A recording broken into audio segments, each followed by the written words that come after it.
안녕하세요. 통일코리아 지도자의 문경주입니다. 대한민국이 2차 대전 종말과 함께 일본으로부터 이제 해방되어 가지고 독자적인 이제 국가를 창설해야 되는데요. 그 과정에서 안타깝게도 우리는 민족적인 대동단결에 실패했고, 또 훌륭한 정치 지도자를 알아보지도 못하고, 또 그런 정치 지도자를 옹립할 만한 그런 국민적인 의식 수준이 안 돼 있었다고 봐야죠. 그래서 항상 그렇듯이 죽 쏘서 개 좋은 일 시킨다고 그런 말이 있죠. 마찬가지로 우리의 진정한 독립투쟁을 위해서 상해 임시정부를 중심으로 한 처절한 운동이 있었지만, 그분들은 완전히 배제되고 미국에서 거의 이 사기 행각으로 일관했던 이승만, 구체적으로 그는 초기에 철저한 친일파로 이제 행세하다가 나중에 이제 진주만 공격을 통해서 미국이 이제 반일 감정이 극계에 달하자 이제 다시 친미파로 돌아서서, 그 사람은 어떻게 하든 독립이라고 하는 데는 별로 뜻이 없고, 독립을 빙자해서 독립 자금을 걷어서 갈취하는 어떤 일종의 사기 행각을 일삼았던 그런 사람이죠. 근데 이 사람이 해방되고 이제 메가더가 주도권을 잡아서 이제 국제연합 대표 자격으로 이제 미국을 일본을 점령해가지고 일본의 군사 통치를 행하고 있을 때, 틀림없이 한반도에도 일본의 준하는 어떤 군사정보가 지배할 것이다 하는 것을 간파하고 메가더를 아부를 해가지고, 메가더에게 아부를 해가지고 결국은 메가더로부터 이제 정치적 파트너로 이제 화려하게 부상을 하지 않습니까? 그렇게 부상해서 이 땅에 온 이후에 우리 조비영 박사나 장택상 씨를 비롯한 많은 소위 애국 운동을 했다고 하는 분들도 사실은 옛날에 친일파였지만, 이제 시대의 변천에 따라서 다시 이제 민족 진영의 민족 지도자로 탈바꿈하는 그런 관계죠. 근데 이 사람들도 이제 어떤 권력을 잡아야 되니까, 그게 어떤 게 옳으냐, 나쁘냐, 이런 것을 가릴 것 없이 나한테 이익이냐, 아니냐, 이제 이거를 따져가지고 결국은 이승만하고 손잡는 거 아닙니까? 그렇게 해서 지금 혼란을 겪고 있는데, 미국은 아주 철저한 어떤 계획 시나리오를 가지고 차곡차곡 대한민국의 이제 6.25 전쟁까지를 준비한 것 같습니다. 왜 그렇게 보냐면, 군정을 하면서 철저히 이제 이승만 쪽으로 이 힘을 실어주고, 우리 민족주의자들을 이제 배제했지 않습니까? 배제하고 나서 미국이 이제 힘을 장악해 나가고 있었는데, 그 과정에서 우리에게 이제 상당히 고무적인 현상이 하나 일어나는데요. 1947년, 그러니까 해방 이후 2년 후에 로마 교황청에서 애교 사절이라는 사람들을 우리나라에 보내지 않습니까? 근데 애교 사절이라는 것은 그 나라의 어떤 정치적 수반이 있고 지도자를 아려는 그런 의미를 가지고 있는 건데, 아직 정부 형태도 없고 미 군정청 하에 있는 우리나라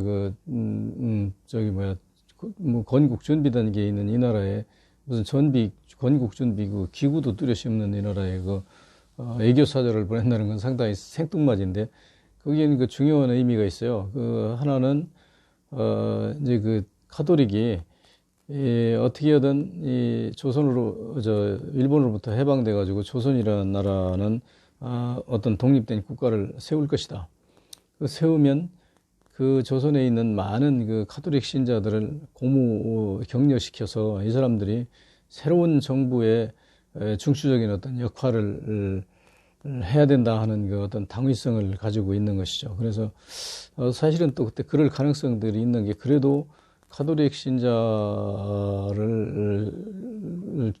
신자들 중에서 지식 수준이 좀 높고 예를 들어서 장면 정부 같은 부분도 그 철저하게 이제 그 카톨릭 신자로서 어떤 신앙에 대한 그 무슨 논리적인 그 글을 쓰기도 하고 또 영어가 필요하다고 그래가지고 그 영어 사전을 우리나라 초대 영어 사전을 그 장면 씨가 다 그 제작할 정도로 공부를 많이 한 분이죠. 그래서 이런 분들을 이제 격려하는 의미도 있었겠죠. 근데 그 배경에는 뭐 평양 교구 신부님을 지내던 비오 신부님이 뭐 일본에 가 있으면서 이 정부가 정식 들어서기 전에 대한민국의 그 카톨릭 신자들을 격려해가지고 카톨릭 뭐 프로파간다죠. 이제 카톨릭 교세 확장에 도움이 되겠다 하는 그 기획을 한 것으로 이렇게 알려지는데요. 그래서 해방돼서 혼란한 그 시국에 우리나라에 온 게 아무런 영향도 없는 것 같지만 사실은 그게 큰 영향이 있었어요. 왜냐하면 이 사람들이 돌아가서 이격사들이 이제 우리나라 방문하고 들어가서 카톨릭하고 연관되는 장차 이제 유엔 회원국 대상이 한 50여 명 되는데요. 그 50여 국가에 메시지를 보내가지고 대한민국 조선 민중은 어떻게든지 국가를 세울 것이고 그 국가는 유엔 회원국이 돼가지고 당당하게 세계와 이제 어깨를 겨루면서 발전해야 되기 때문에 우리 카톨릭 신앙 국가들은 그 후속으로 세워지는 조선 민중의 국가를 전적으로 지원해야 된다고 하는 메시지를 보냈다고 그러죠. 그래서 그것은 상당히 우리보다 훨씬 앞서가는 어떤 보석인데 그게 이제 순수한 카톨릭의 어떤 교세 확장 목적이냐 아니면 미국이 사전에 대한민국이라는 정부가 세워질 때 유엔 회원국으로 이제 포석하려고 하는 어떤 고도의 국제정치의 일환이냐 하는 것은 사실은 저도 잘 몰라요. 왜냐하면 그 당시 제가 코찔질 흘리고 있었기 때문에 교황청에 무슨 우리나라 애교 사절을 온 사람들을 보고 물어본 적도 없고 만나본 적도 없고 미국한테도 물어본 적이 없어서 사실은 모르는데 하여튼 그런 카톨릭의 독단적인 결정이냐 미국의 어떤 공작이냐 하는 것은 이제 제 생각인데 그 둘 중에 이제 하나가 적중했을 것이라고 이제 그렇게 전제를 하죠. 그래서 그렇게 이제 혼란을 겪고 있는 와중에서 이제 어떻게 결국은 미국의 의도대로 정부가 이제 1948년 8월 15일 세워지는데 그 정부 이름하여 대한민국 아닙니까? 대한민국이라는 것은 사실은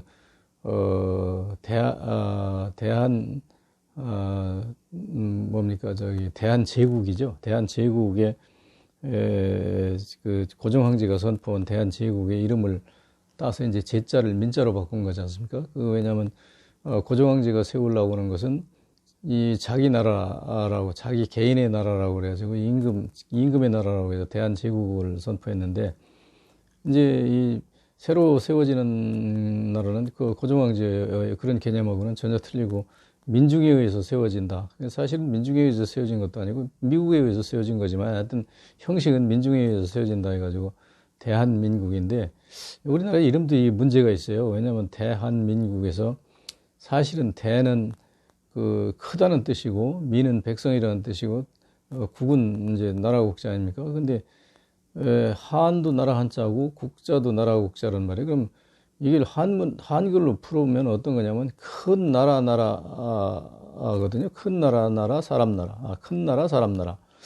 그런데 이런 나라 이름이 있습니까? 미국처럼 무슨 아름다운 나라, 일본처럼 태양이 근본이 되는 나라, 중국처럼 이 지구 중심에 있는 나라, 이렇게 이름이 지어져야 되는데 우리 나라 이름 지은 것부터 이게 우리나라가 전혀 무식해가지고 개념이 없어요. 무슨 큰 나라, 백성 나라, 이런, 이거 수식어고, 결국은 우리 이름의 핵심은 뭐냐면, 나라예요, 나라. 나라가 뭐냐면, 본래 우리 고대어 이제 나란히에서 온 말이거든요. 나란히 사는 사람들의 땅이라는 얘기인데, 그래서 여하튼 우리나라 이름도 이제 그렇게 시원찮은데, 그래서 1948년 이제 8월 15일 날 정부가 꾸려지고, 이제 세월이 막 급격히 이제 정부의 정착하는 과정 뭐 여러 가지 혼란 속에서 흘러가죠. 흘러가서 12월 28일부터 이제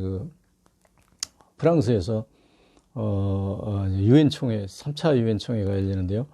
그 유엔이 뭐 제가 먼저 말씀드렸듯이 1944년 2차 대전이 끝나기 전에 8월 10일 날 덤버턴 오스크에서 뉴즈벨트의 초청을 받은 중국의 장개석, 소비에트 연방의 스탈린, 영국의 처칠 수상 네 분이 만나서 이제 합의해가지고 유엔이 이제 창설됐다고 말씀드렸죠. 그래서 그 유엔에 의해서 이제 이 나라가 사실은 이제 지배될 계획이 이제 세워지는 건데 그 3차 이제 겨우 3차 회의가 이제 프랑스에서 1948년 12월에 열렸는데 12월 28일인가 열렸는데 그때 이제 거기서 결의된 게 뭐냐면 대한민국을 유엔 회원국으로 이제 추대한다 하는 게 이제 미국의 안이었죠.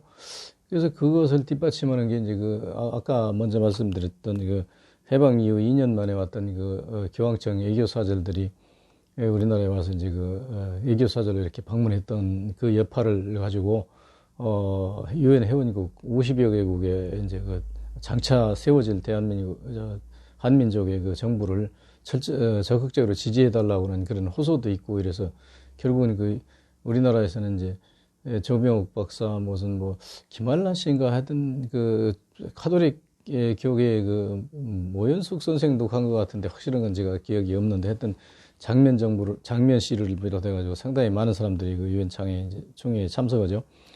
참석해가지고 대한민국을 신생 대한민국을 유엔 회원국으로 등재해달라 그래가지고 이제 말하자면 특활 활동을 하는데 그런 하여튼 모든 노력이 이제 뒷받침이 돼가지고 결국은 유엔 총회에서 투표에 붙여졌는데요. 우리나라를 지지한 나라가 이제 46개국인가가 지지했죠. 우리를 지지했고 6개 나라인가가 결국 이제 우리를 반대했죠. 그리고 이제 1개 나라가 기권을 해가지고 우리가 이제 거의 아주 압도적으로 우리가 이제 유엔 총회, 유엔 회원국으로 이제 우리가 받아들여진 거죠. 그래서 이게 상당히 중요한 의미를 갖는데 전체적으로 보면 46대 얼마입니까? 46대 6 반대. 그리고 본래 기권은 승자의 편으로 되게 이제 한다고 그럴 때 47대 6인가요? 그렇게 이제 압도적인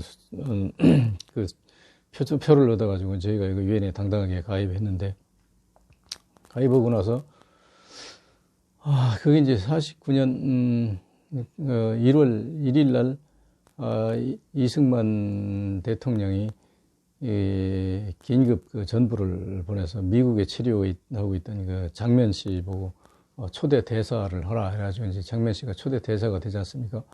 대사가 돼가지고 막 이제 굉장히 활동을 이제 열심히 했는데 그 초대 대사 장면 씨가 엄청 고생을 많이 했어요. 왜 많이 했냐면 그 당시에 우리나라 대사관이 있는 것도 아니고 단순히 전부 한 장 가지고 미국 유엔의 어떤 한 규탱이 사무실에다가 우리나라 책상 하나 갖다 놓고 다 대한민국 대사라는 대사관이라는 한판을 걸어 놓고 돈도 한 푼도 없으니까 이 양반이 택시 탈 형편도 안 돼가지고 버스 타고 미국 정가요로 국제적인 기구를 찾아다니면서 대한민국 임시정부 대한민국 정부의 초대 제가 대사입니다 하고 인사를 하고 다니는데 거기에 대해서 아주 굉장히 많은 어떤 고통을 겪은 것 같아요. 그래서 장면 씨가 이제 우리나라 건국에 있어서 굉장히 큰 힘을 보탠 그런 위대한 분 중에 이제 한 분인데 하여튼 저희가 그렇게 해서 이제 대한민국이 자리 잡아 갔지 않습니까? 그게 49년 이제 그러면서 이제 1949년 1월 2일 날 미국이 첫 번째로 이제 우리 대한민국을 승인했죠. 그래서 세계의 많은 나라들이 이제 아주 서둘러서 대한민국을 승인을 앞장서서 이제 우리가 당당한 유엔 회원국으로서 행세를 한 것이죠. 여기까지 하고 다시 또 말씀드리겠습니다.